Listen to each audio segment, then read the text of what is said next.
Musical Talk, the UK's independent musical theatre podcast.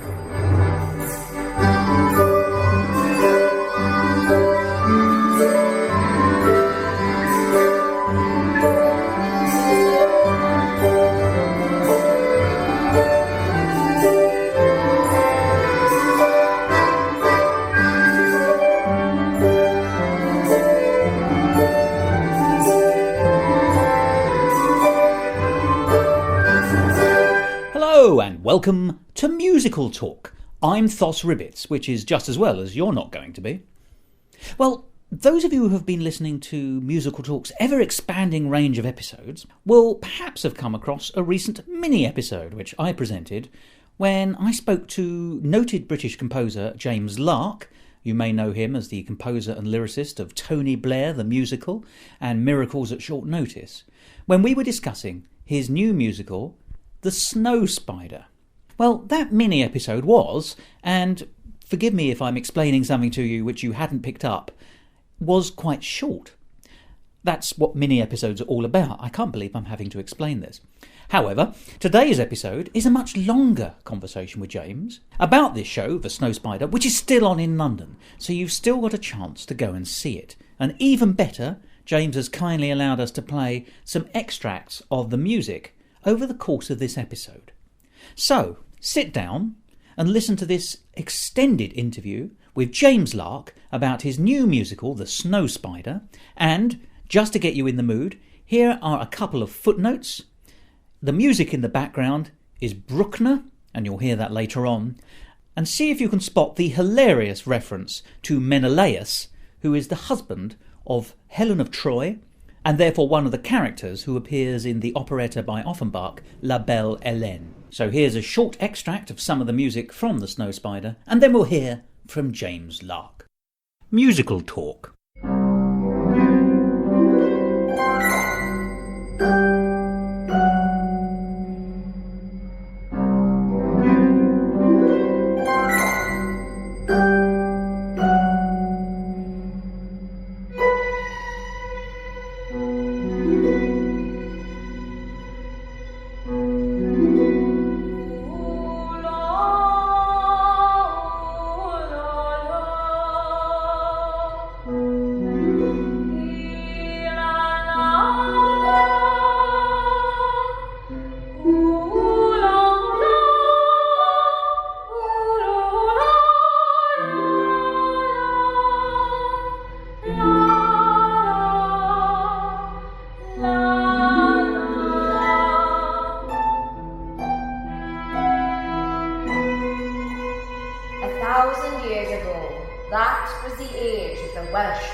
Thank you for agreeing to talk to Musical Talk again.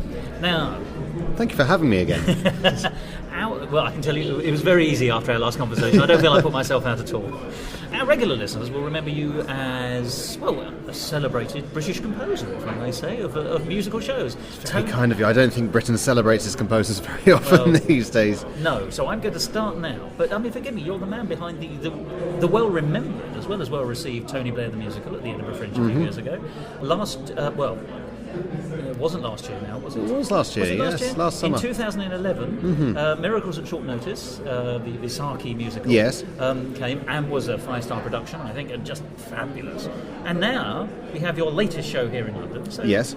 Tell us a bit about it, because it's ambitious, isn't it? I think that's going to be the first adjective. It is ambitious. And we just heard some of the rehearsal. Yeah. What's maybe doesn't come across in the rehearsal footage, and what maybe also is completely unplanned about the thing is just the level of ambition in terms of what we're asking the cast to do, which is perform all their own music at the same time as being very physically engaged with the performance and playing an awful lot of characters. It's a 7-piece company, and there are over 25 characters in it, and they never get a break. They're always constantly involved in the stage in some way. It's often music, it's often physical, it's often a combination of the two. And on top of that, they have to perform a script with really complex journeys for the characters and really difficult characters to play, actually, and they're doing that wonderfully, and I'm just full of admiration for them doing what we've asked them to do, really. But we didn't sit down and go, we're going to make a really ambitious show. We sat down 3 years ago and said we'd like to turn this story into a play.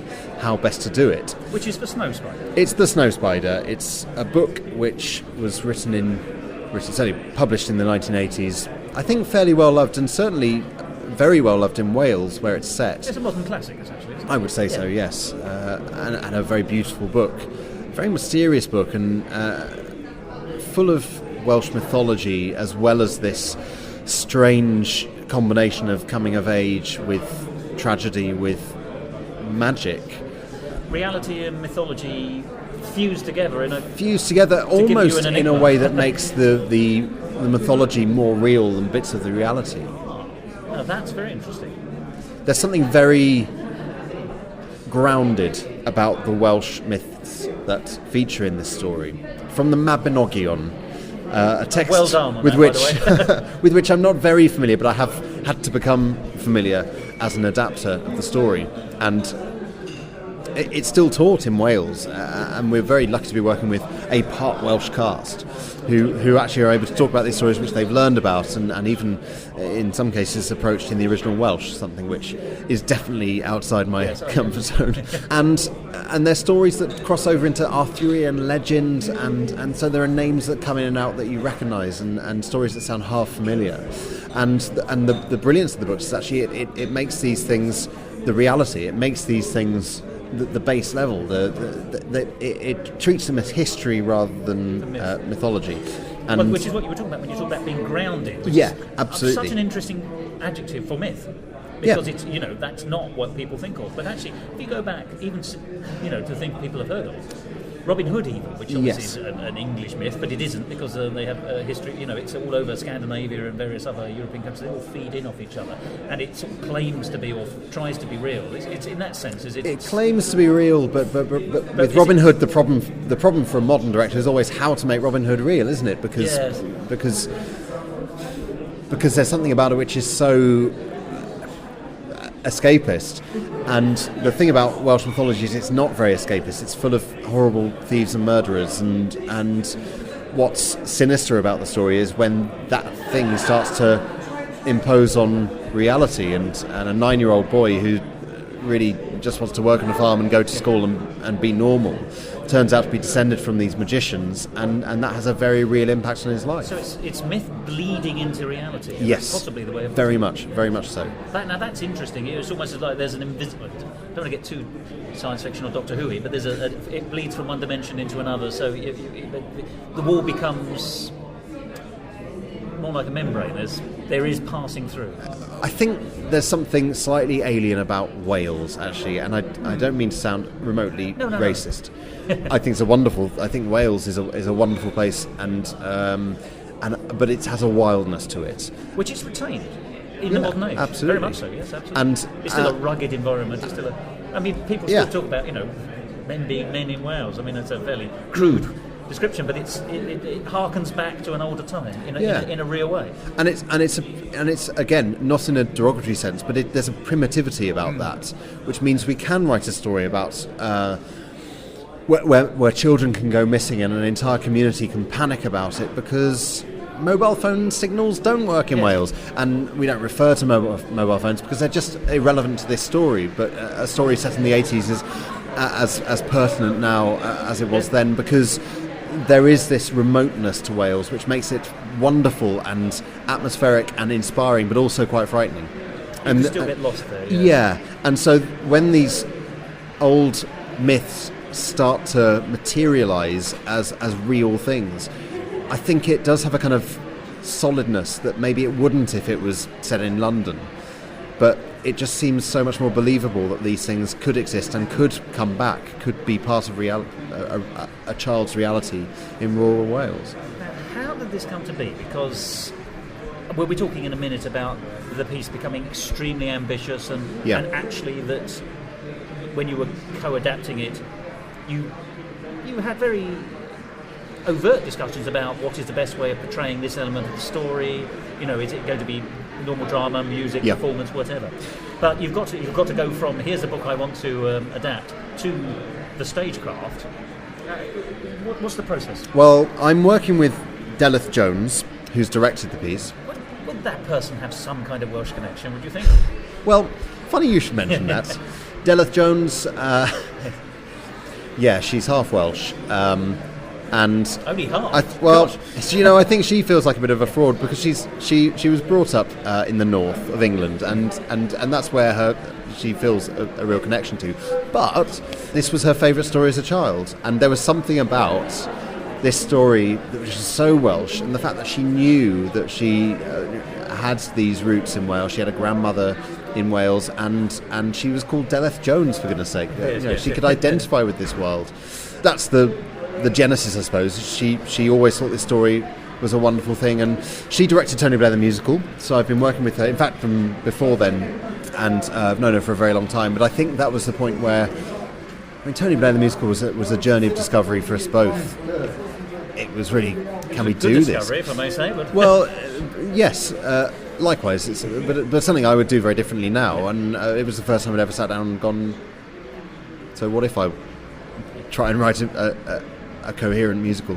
Hey, let's put on a show, I believe. Let's put on a show. Well, we put on a show, but we put on a show on a very small scale. Yeah. And this was, let's see if we can do a big musical. And that taught us a lot about what music can do in a piece of theatre. The next thing we worked on was a production of Aristophanes' Lysistrata. Oh, right. Not for frogs, which is what everyone will have frogs, said. No, Lysistrata is the one about the sex strike. Which has some resonance, because even the tabloid press occasionally makes reference to it. Yeah. Although perhaps not. Well, it still happens, Yes. you see, in particularly in Middle Eastern countries. It's still something where wives will say to the husbands, no more sex, until you stop fighting each other. And we did this for Watford Palace Theatre, and we were given a cast of 4 to do this. This was an ambitious piece. It's got different choruses. How do you do a chorus of old men and a chorus of old women on stage at the same time when you've only got 4 people on stage? And the solution is music. You give them clear musical signifiers. You cast actor musicians for a start. Yep. You make sure they all play an instrument, because then 2 of them can be doing a scene and the other 2 can be accompanying them, or they can be accompanying themselves, and the instruments become the signifier and become the nature of that chorus. So if you establish the old men, as Aristophanes does first, and then the old women, you have all 4 of them establishing a particular sound, then another sound, and then you put those sounds in opposition, and there you have it. You've expanded your story. Exactly. Yeah, you've created a crowd scene without having a crowd, and it worked wonderfully. And we even had the luxury of a bit of rehearsal time to experiment with different things. I was very keen on not just using musical instruments as such, but using objects, and Delith was very much up for that as well. And we started talking through ideas with old men. We said, what if we get them walking sticks? What if I actually write rhythms that they can do between them? So sort of proto-stomp. Yeah, absolutely. Well, yes. Or William Balkan, if you want to look at it that way. Tapping the piano case. I don't know which is less flattering. No, I suppose it is a bit stomp. Only it never really occurred to us that was what we were doing, because it all came from the character. There's got to be a reason for it, but it was funny as well. I mean, we were going for laughs. It is a comedy, and to see these it was an all-female cast, in fact, but dressed as old men and hitting their sticks against the floor whilst singing. And one of them played the ukulele quite brilliantly. So we always had this slightly quirky street theatre feel to it. And then with the old women, we had them playing knitting needles. And the wonderful thing that happens in the script is that they then have a sort of face-off followed by a fight. And it was like, do we spend a day choreographing a fight, or do we just write a piece of music that is the sticks versus the knitting needles? Yes. And it's more Riverdance than anything else. It's the piece in Riverdance called Trading Taps. It was introduced after Flatley left, or certainly Flatley never had anything to do with it. A brilliant piece which sort of pits American style dancing against the Irish dancing. And I've seen variants upon that all over the hit parade with various verses kind of. Verses. That's what it is, and And West Side Story, Yeah, of course. exactly the same. It's more satisfying than a fight scene because it's funnier and it can last for longer. You sustain the interest, and it can come to some kind of resolution. So that was a wonderful experience to kind of discover actually how much story you could tell with narrative, even though we had a script by Aristophanes, and the music being absolutely flowing from the physicality and not the other way around. Now, with the Snow Spider, we had whole scenes which we had no idea how we were going to do. Gwyn Griffiths, who is the protagonist, is given these 5 gifts by his grandmother at the start of the story, and she tells him to give them to the wind. Give them to the wind, Gwyn, she says, and he doesn't know what this means. And in the scenes that follow, he takes out the first gift, is a brooch, and he takes it up into the mountain. The wind whips it out of his hand, and in its place comes a silver spider, who becomes his friend. Or mentor, yes. Muse, almost? Muse, maybe. Certainly an enabler for things that follow. And each of these gifts is exchanged for something more magnificent until you get to the point where he gives away this seaweed, rather funny birthday present, but it comes back as a giant silver ship in the sky. Now, all of that is, if you were a film director, you'd just be laughing because you'd just go to Wales and take some nice film stock and a good director of photography and add some CGI. Yes, quite. But actually what we're doing is more interesting, dare I say it, than that, because actually we are inviting the audience to come on this journey with us, and we're telling the story using people and using sounds and using bodies. And so the wind becomes a chorus in a Greek sense, and the exchange of gifts becomes much more of a musical journey, and everything is then told through that kind of same language of physicality informing music, which informs the story and tells what's happening. So it's integrated but diverse. Yeah. So, I mean, when one says a kaleidoscope, it's that really one feels that it's a changing picture all the time, with each of different elements going up and down within it, but making a cohesive whole. That's really the hope, and what we're discovering even now is that just because the Griffiths have a kitchen table because it's needed in the first scene that they feature in their kitchen, it doesn't mean the kitchen table always has to be in that position or at that angle. And the designer we're working with has taken this all on board. I should name check her. She's called Florence Hazard, and she's absolutely she got it straight away and said, "Well, look, I'll give you these things with which you can make a table, but it means that actually sometimes we're constructing the whole table, sometimes we're just putting half of it on stage, and sometimes we turn the whole scene around without needing any kind of technical jiggery-pokery. We just suddenly we're looking at the scene from realign the table." Exactly. So when Gwyn changes scene, but he's in the next scene, and he is in pretty much every scene, we're not changing the scene and then bringing him back into it. We're following him, and the scene coagulates around him. Yeah, I like that. I also like coagulate.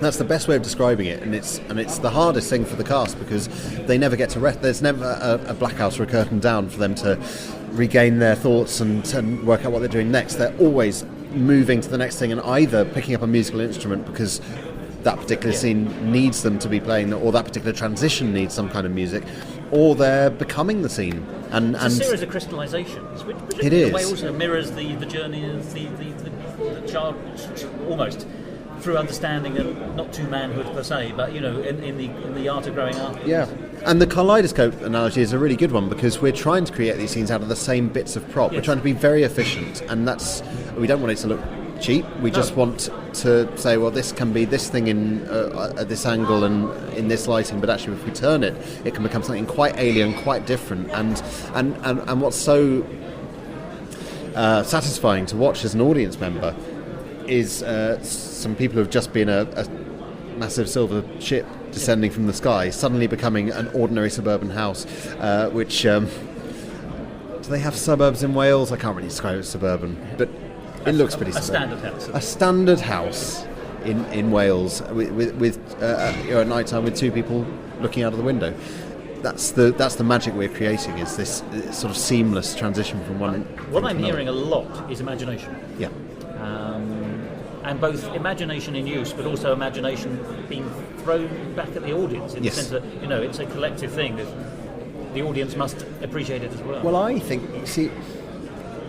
an audience likes to be treated as the adults they are, even if they're children. Yes.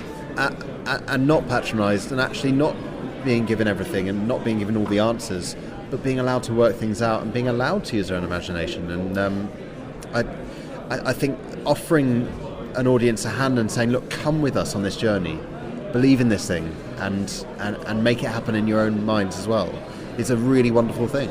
I had the privilege of a couple of years ago of interviewing the people behind Mr. Ben the musical, which was specifically a children's musical. Yes. But they made a very interesting point. They were talking about this idea of imagination and the actors playing lots of different characters and things like that. Yeah. But they were saying that they had this experience of their own experiences was that as long as one character stays the same character, then a child audience will accept all the other actors and actresses going off and being lots of different things. Yeah. They just needed a sort of almost a lodestone. I think that's probably right, and certainly Gwyn is so heavily involved in the story that that actor really doesn't get to play many other characters. I think that's a. You have your still point. He's a super actor called Joey Hickman, and he's a very good musician as well. And you can always sense this kind of the flip side of this coin, where he's been given this wonderful character to play, is that he doesn't get to play lots of other characters or necessarily contribute to the music as much as he'd like to. He sort of walks through this thing that changes around him, but he's certainly the lodestone if there is one. But then the other characters are so well portrayed by the other actors, and I think it does rely on actors who are capable of transforming themselves. So it's delineation and then relineation. Yes. And we have very simple changes of costume to indicate who they're being, and again, the designer got this idea and has colour-coded them. So different families and different groups have different colours. So we know where we are immediately, instantly. But as all credit to the actors who've created these very fully formed characters, and some of them have to be very fully formed because they're so complicated. Now, let us get on to the music. I think you've said it's about 90 minutes, 2 acts. Yes. And a good 50% of that is music. I would say so, yeah. Some of which is song, some of which is music in other senses. Let's start with the song first, because obviously that's going to be, a musicals lover is going to look at the songs first. Yes. There are several. They're all sung by the characters as though the characters were singing songs. Well, the starting point for these songs was actually the book itself, which refers to a children's song, a Welsh children's song called Mae Gen I Dipyn or Dibach Twt. And should I tell this story? Yes, I shall. We went into this. We've workshopped the show a lot. The first workshop we did, I'd arranged this children's song, which is delightful. And the original, a genuine original. Yeah, and I feel in the way that the mythology grounds it to something Welsh, the music needs to as well. Yes. And not only did I want my own music to reflect the very strong musical tradition of Wales, but I felt it would be a waste of some beautiful tunes not to incorporate a few Welsh folk songs. And Mae Gen I Dipyn is a jaunty tune. It comes at a point in a play when we need a jaunty tune.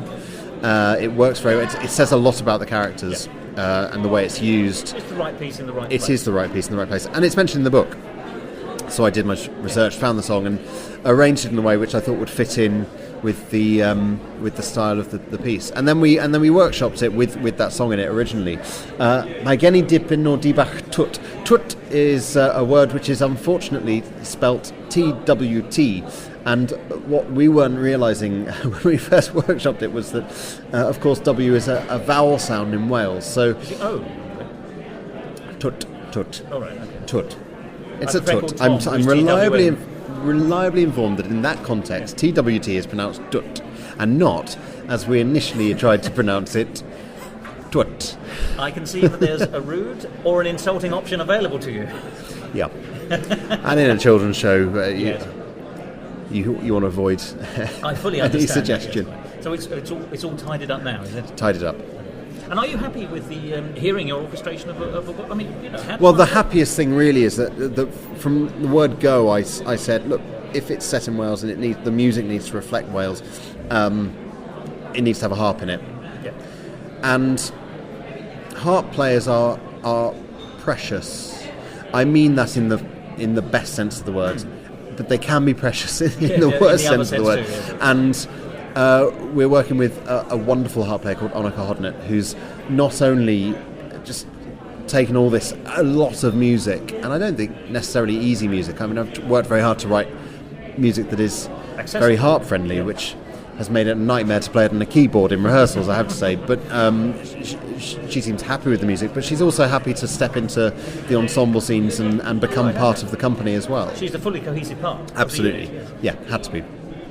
I think you said that actually, nearly all music in some form has harp in it. So, well, nearly all.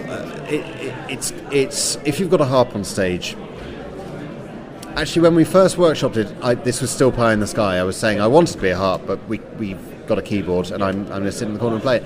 And I really felt this sense of we were creating this show that has a company that's all interacting and all part of this journey. And I was sitting behind essentially a wall, right? And I really felt that I was in band corner and therefore excluded from that. Now, if you think about a harp, it's somebody reaching into the space. It's this wonderful looking instrument where someone actually is strumming, into the space. So we put the harp in the corner. It's like sitting in a piano. yeah, basically, it's just so much more involved in the company, and there's not a wall that she's sitting behind. She's able to move around, and people are able to move around her. So it's very much part of the scenery, I suppose.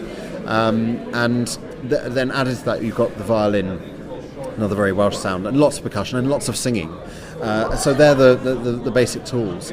And hearing that come to life is just joyous, because every time I've gone back to the music, it's become slightly more complicated, and it is this complex layer of different drum sounds and different percussion sounds intermingling with the harp and the violin and these vocal parts that has become harder and harder to stage the more the cast have become engaged physically, and the smaller the cast has become.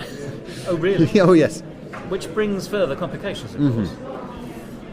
But let's continue with the composition part. So you've been arranging and rearranging. Well, I went into the first workshop with.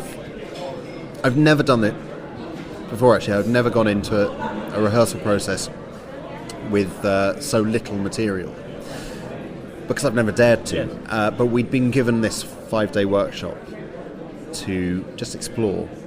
A company called High Tide, they were actually quite adamant that we shouldn't be creating a show. We should be exploring. So the script that we had some scenes that were written out almost as they happened in the book. Precious few of them left, but that's a different story. Point, though, isn't it? It's a starting point. And other scenes that said, Gwyn gives the brooch to the wind, the spider arrives. Gwyn goes up a mountain, sees a big silver ship. We had just, that was it. And so we used that week to find out how we were going to do those. And I had fragments. I had the folk song arrangement. I'd written, in fact, to get the rights to the book, I had sketched a couple of pieces of music, which we'd sent to Jenny Nimmo. And so I had bits. But actually, that turned out to be a wonderful clean slate, because the movement director was in the room, and we were putting together sequences with I'd not prescribed a length for them. And then I was scribbling down something which was based on a fragment I'd written, which fit the length of what had been directed by the director and the movement director, and then we put it together in the music and see how that worked, and see if actually someone was free to do something else, and so the whole thing really genuinely evolved. And certainly by the end of that 5-day process, I had pages of music, all handwritten, which I then took away and I turned into a very long score. I'm going to ask you, sorry, you composed quite quickly by the sounds of it, or you were inspired by what you were saying? I mean, it's obviously very organic. It's the worst thing for the other and vice versa. The worst thing for a composer is to be confronted by a blank page, and I don't always compose very quickly, but I think I compose best when I'm put in the situation where I have to. Yes. So that's either a deadline or it's inspiration, and this was really inspiring because I was in a room with people just taking what I was doing straight away and turning it into something. We had creativity coming at you from other directions, which is a great inspiration for creativity in itself as well. Yeah, and in a similar sense, we did our last major redraft of the script on a writing holiday. We went a writing holiday. A writing holiday. We last December we drove up to the Lake District, stayed in the cottage for 3 days. It snowed. Yes, so you had to stay in the cottage for 3 days. We did. We had a slippery walk to the pub on one evening, but actually, if anyone's wanting to write a script, honestly, go to a secluded cottage with no internet access, and set yourself that target, because we did a pretty hefty rewrite, and we did it all in those 3 days. And it was a comfortable experience to do so. Hugely enjoyable. I think to be in a situation where you're just engaged with your creative self and ideally your creative partners is a great way of writing stuff. Of course, and I don't want people to think that I've sort of ad-libbed this score, because what I then did was turn it into something that was very thorough and the craft. And I suppose the lesson was that nothing is set in stone, and there is something about. You can go into a rehearsal room, particularly when you're working with both a director and a movement director, and I'm sure I can say that if they're listening this far to the interview, I'm sure they've already found things they think are nonsensical already, but they both like to get their own way. And this process has been a result of lots of people tugging in the same direction, mostly, but with very strong opinions about how things ought to look and ought to be, and that's all been to the good of the play. But I think it is possible to go into a rehearsal room as a composer on the defensive, because if anything is going to change, it's going to be the music. It's going to be the director saying, actually, we need 4 bars more of this, or I'm going to use this in a way that you didn't intend. And I'm working with people generous enough, actually, to listen to the way that I intended it, and to hear me say, look, I think this music needs to be used in this way. However, they were also very much able to say, look, it doesn't quite work like this. What if we put this thing here, do it in this way? It takes a little bit longer. What can we do? And because I've been through the process in a very organic way, it doesn't freak me out, and I just go, well, I'll just write another 4 bars then. Or I'll change it completely. So it's supportive as well. Yeah. I mean, there isn't defence because you've actually all been relying on each other so much. You are actually able to trust each other, I suppose. Yes, and we had another 2-week workshop last year where that was very much the way it worked, and I did a lot of rewriting. This time we're going into the rehearsal room with much more of a clear sense of what we're doing, and that's been less the case. But I think it's very very useful to be not so wedded to stuff that you can't discard it, change it, rewrite it, and adapt it.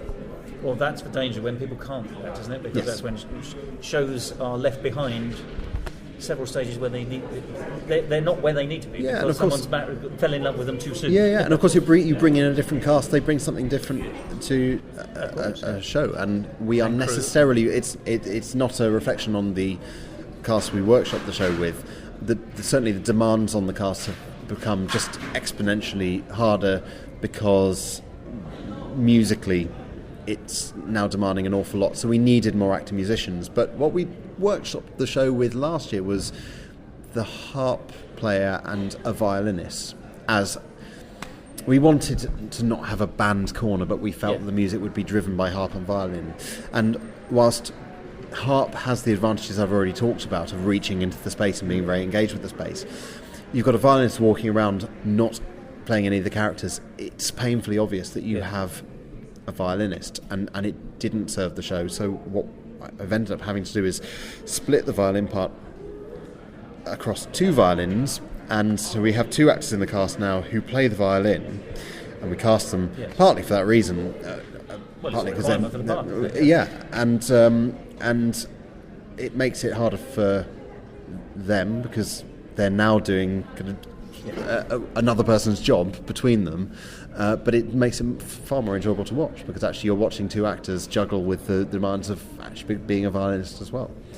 Which adds, I mean, forgive me, certainly for an adult viewer, that also gives you that extra element. If you're not only enjoying the piece for what it is, you can also watch the mechanics of it. I'd go so far as to say, even if you're not enjoying the piece for what it is, I don't believe that could happen. Well, I don't think it will happen, but honestly, the choreography and the movement director hates that word, so I shouldn't be using it. But actually, the choreography that arises just from someone having to cross the stage to pick up their violin in order to be ready to play a particular cue, and then to put it down, and the other violinist to take over the same cue because the other actor is now coming in to be a character, it's so satisfying to watch, and it's almost miraculous. You watch it and you think, how can you hold that stuff in your head? And of course we're at a stage in a rehearsal where they're not quite holding that in their head, because we've just reached that stage of running the show. And what's thrilling as a conceiver of this is having written something which looked impossible on paper actually come to life, and finding solutions to the problems that come up.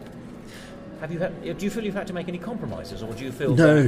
Actually, we have had to. All for the good. We've had to solve problems. I've had to make changes, and so in one case, well, when we went through the script and the score. Yep. Now, this has been evolving over a long time, but there was a point about 2 weeks before rehearsals began where I sat down with the director and we went through page by page who is needed where, who needs to have an instrument in their hand here. And we did all of this, and at the end of that process, what the director said to me was, well, we had a moment of silence. We had a pause. And I think it was a pause of, we just had a conversation that took 2 hours, and we've written something that's patently impossible. And the director looked at me and said, this is why we shouldn't be allowed to develop a show for 3 years. And that's the reason it's so complicated, is that we've allowed all these ideas to actually go into the script. But you find solutions, and before that moment, we'd reached the final moment, the final dramatic moment in the play. I won't give away what it is, but it's a big emotional moment, and I'd written a beautiful violin part for it. The harp strummed these chords that refer back to the beginning, and the violin part resolved the whole thing, and I'm so proud of that writing. And so I was saying, well, so this actor is on this side of the stage being this character, and this actor's here, and then the violinist because both the violinists are in the scene. There was just this, we've got this far, and this climactic moment, we've not got a violinist. And the director looked up and said, could it be sung? Oh. And I went away and I rewrote it for 2 voices, and the music that has resulted from that necessity is better than it ever was before. Really? Because actually, for this hugely emotional climactic moment, for 2 of the singers to suddenly sing this thing that was based on a single violin part, I've taken the same chords, I've taken the same melody line, but I've created this sort of counterpoint between the 2. It's much more emotional, it's much more human. Yeah. That sounds splendid.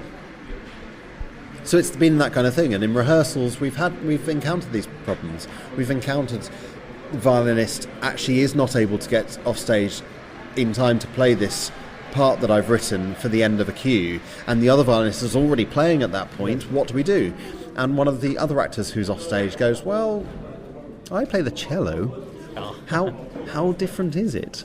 And bless her, she's learned to play this violin part. It's sorry. So it's not, you've not put it onto the cello. She has picked up the violin and learned to play it. Yes. No, I could tell that's the kind of cast we're working with. She doesn't want to muddle one up with the other, though, does she? She'll break the collarbone. But that also, yes, as you quite rightly say, that sums up a group of people who have bought into this. Oh yeah. Yes, and they'd have to, because it seems to me. I mean, before we started recording, you said that this was a sophisticated piece, even though so much of it is simple. It seems to me. I think the style we're constantly striving for is simplicity, and we'll get rid of a prop if it's only used once, because actually, why are we using that when we can't? Yes. When we can use something else. Efficiency, simplicity are absolutely necessary if we're going to pull it off. But it's sophisticated because the story works on really many layers, and actually the book is almost impenetrable. I mean, it makes this wonderful effect when you read it, and it's mysterious. It's a bit like the Box of Delights or something like that, where you just think, if you stop to think about what's going on, what is going on here? Right. And sometimes as adapters we had to say to each other, look, it makes sense to us now because we've talked about it for the last hour, but we have to immediately engage with an audience. How do we make this clear?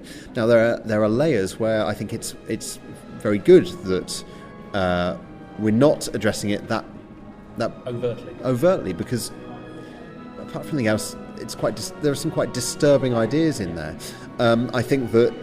But that gives you colour and tone. If you've got overt and oblique. Yeah. So on the level of the meta text, if I can be so pretentious, there's a whole load of stuff going on, and we know what we think it is, but I'm not going to make suggestions because I made the comparison with Pan's Labyrinth. That's a film where you can either believe that the fairy tale is just the girl escaping into her own imagination, or you can believe that it's literally happening. Yes. And actually, that decision will absolutely inform the ending, whether it's a happy ending or a sad ending. You either have one or the other, and it entirely depends on how completely you're prepared to buy into the fantasy element. It is a bit like that in a sense. And so the sophistication, I hope, and this is absolutely our aim, and I'm sure there will come a time where we assess what we've done and think about how we could have made it work better like this. But I hope that the many layers, which are physical, musical, and narrative, are always informing those different layers, one of which is a simple human story about a family losing a child, another of which is a journey of discovery for a young boy who discovers that he has magical powers, and the next layer up is the literal, he's a magician, and this comes from an ancestry that's embedded in rural Wales, and the next level up is what has happened to this missing child, and is she dead, or has she come back in a different form? So I see what you mean. You said many layers. And you didn't mean as in one of the kings from La Belle Hélène, presumably. Well, I can almost hear those layers now because I've written different types of music for those different layers and different sounds. And again, going back to those early workshops and the knitting needles and the walking sticks, we were thinking what sounds can we use? Now I've done the literal. This has got to sound Welsh, so we've got to have a harp and we've got to have a violin. But what else? What for this more mysterious other world that features in the spider itself comes from a different world, and it's not Welsh mythology. What about that? And so we're creating sounds from wine glasses and the glass harmonica, as it's professionally known. I'd just been to see an opera. I can't even remember which one. It's a Donizetti opera. It uses the glass harmonica, which was a very fashionable instrument, revolving bits of glass, and was rumoured to send people mad. Now, they unfortunately cost tens of thousands of pounds. You can order them from America, would you believe?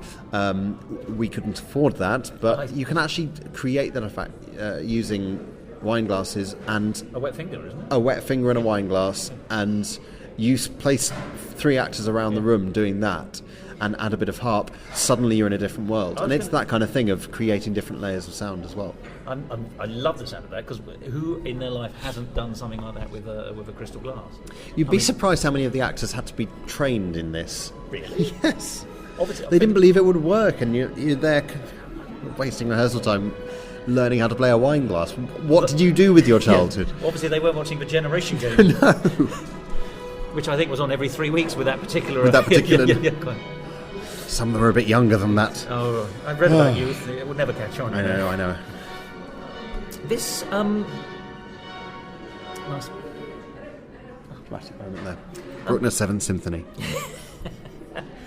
Now, you've told us so much about how it's come to be, but we're getting towards the final stages as we record. Yes. So, in it's a week's time, essentially. It is a week today that we So you've got more crystallisation and more coagulation, but this time less in the narrative terms, but more in the technical terms. Just in... Well, it's so complicated for them, and I'm just full of admiration for the cast. I'm sort of... I don't think we would have sat down and arrived at this style of or this complexity if we'd written it in a couple of months. But actually, it is the best way of telling the story, and there are 2 more books in the trilogy. And oh, really? My personal opinion, although the Snow Spider has a kind of a magic to it, it's like The Lion, the Witch and the Wardrobe. It's the one that holds the kind of the magical memories, but it's not necessarily the best book in the series. The third book, which is called The Chestnut Soldier, is properly brilliant and also ventures into realms which are sort of horror film territory. And it would be really interesting to tackle those three. And I think that having discovered this language, we could very easily create similar scripts and similar yes, you don't scores. Have to, you don't have to we don't have to go through the whole Yes, process. right, No, exactly. we now have a level, and it would be wonderful to be able to present the three as a trilogy at some point. So, you've whetted our appetite splendidly, Mm-hmm. And you've wetted our fingers with wine glasses splendidly. So Yes. tell us how we can see it. You can see it by going to Oval House Theatre, which is opposite to the Oval, near Oval Tube Station, or Kennington, in South London. So and not far from Waterloo either. So highly convenient to read. Highly convenient. It's running from the 31st of October to the 17th of November, and the booking details are all at www.ovalhouse.com. And I think, Follow the links to the Snow Spider. but I think you said all the performances at different times as well. Yeah, to suit different the content. first week. So it's very much a show which I think is quite grown up and quite adult, really. But children love it as well, and so in the best. It is in fact an open book. It for is. everyone. Well, I hope so. I wouldn't take a very young child because I think for a start you might scar them for life. But I think 7 and above, absolutely. So half-term week has plenty of matinees for that reason. But after that, we're looking at more evening performances, 7:30-ish. I hope I've got that right. But certainly... But the website will tell us. The website will give you all the details. But yes, it's not as simple as saying 7:30 every evening, because we're trying to allow the younger people in the audience to have a chance to see it as well. James, you astound me every time we meet because you always provide the goods. You know, forgive me, at the end of the day, the shows are excellent. But you also know what you're talking about to get there. Well, it's nice to sound like I know what I'm talking about. What's been so good about this whole process is that we didn't know what we were doing to begin with, and to be given the opportunity to develop a show over such a long period of time is a great thing, and I think has informed. I should say we are IO Theatre Company. That is capital I, small o, though we have been called many other things, on cheques mostly, which then bounce and causes problems. IO is there's a classical reference there. Look it up. The theatre company, I think, is evolving its own language, and we'll certainly be doing other things, not always on this scale, but the combination of music and physicality informing a narrative, I think, is really central to our technique. And I think what we've been doing in this show is actually really finding our feet, discovering what the kind of theatre we want to make is. So this is musical theatre in its fullest form. It's theatre, So which is musical. And I wonder if audiences are gaining a kind of sophistication with this as well. I don't think that... I think there's absolutely a place for a musical which is song after song after song, and the last musical I wrote was just that. But I think if you look at the big shows, even you're starting to see a change in that attitude and a maybe kind of exploring slightly more sideways approaches to musical theatre or theatre that involves music. Did you see Masterclass? With the Mireille Callas? Yes. I did. But, well, it didn't really have enough music to qualify as a musical, but you couldn't have lost the music from that. But then even Matilda, I mean, how much of that is underscore rather than the songs?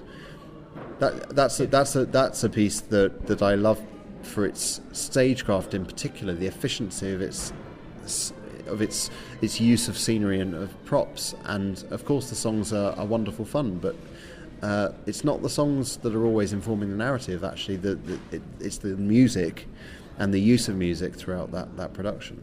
So maybe audiences are demanding something that's more sophisticated, and I hope that we are tapping into that. Well, there's more than one way to sing a cat.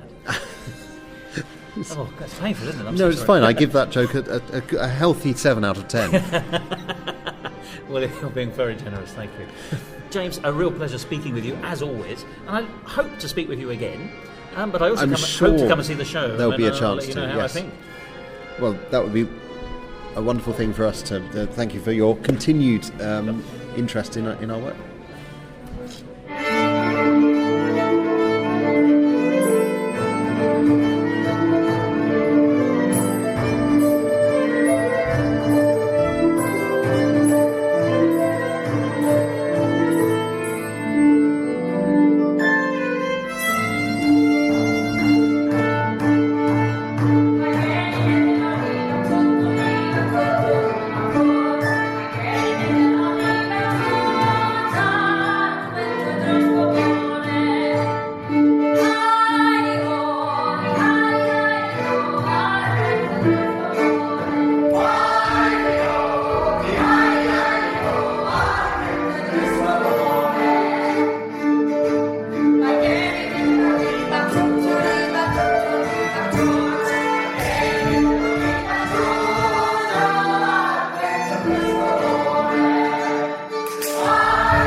Musical talk. Well, that was James Lark, and another extract of the score of his fascinating sounding Snow Spider, which is a show that you can still see as it's on in Kennington in London at the Oval House Theatre. Do go along to see it if you can. Or do tune in again next week for another episode of Musical Talk, when I'll be talking to another old friend of this programme, Charles Bloom. You may remember a couple of years ago I had the pleasure of interviewing him extensively about his career. Well, he's been back in London. We've had a couple of cabaret concerts featuring his music, and I had the pleasure of meeting him to discuss his new album, about which more next week. But for the time being, I hope you've enjoyed this episode of Musical Talk, and if you haven't, go back and listen to it again, because the problem is clearly you. Bye-bye.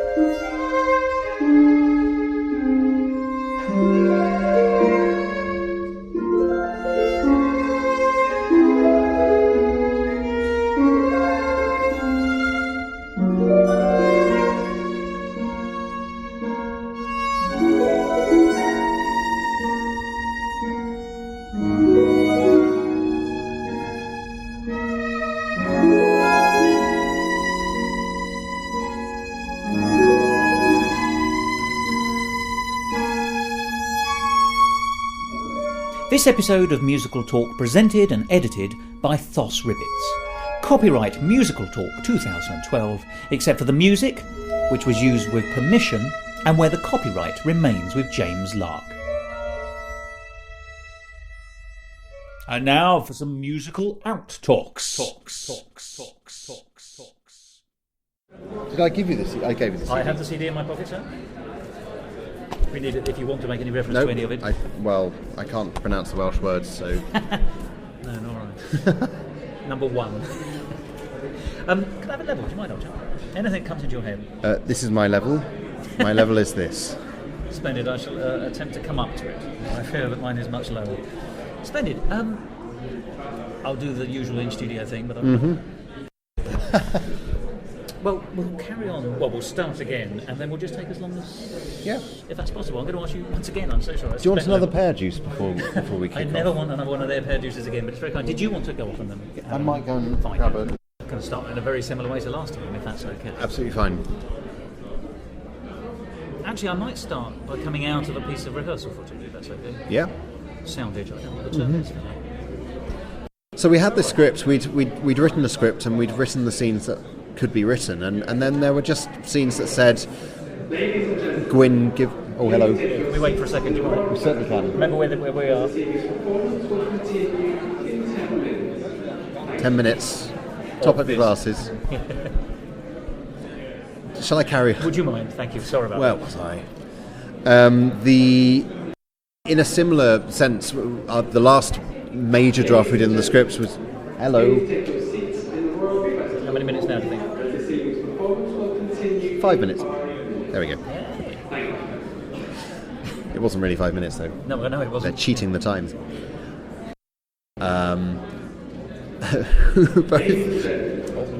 Please take your seats in the Royal Festival Hall as the series performance will continue in 3 minutes. Time's going very fast. However, they are also able to say, Please take your however. seats in the Royal Festival Hall as the series performance will continue in 1 minute. Please take your seats in the Royal Festival Hall as the series performance will continue in 1 minute. Thank you. However, yeah, and of course you bring in a different cast. They bring something different to, and we've had to bring in a different cast because Ladies and gentlemen, No. please take your seats in the Royal Festival Hall as the series performance is about to continue. Please take your seats in the Royal Festival Hall as the series performance is about to continue. Thank you. I wonder if he's going to speak to us again. If you are not in the Royal Yes, Festival Hall, you you are now missed. missing the concert. But it's sophisticated because what is happening in that, hopefully, they're playing Bruckner. This is a lovely symphony, do you know it? I read It's it in Bruckner's Music 7th Through Walls. Symphony. I'm impressed by that. Lovely symphony coming through the wall here. Anyway, Better How quality is- of live music in this building, isn't there?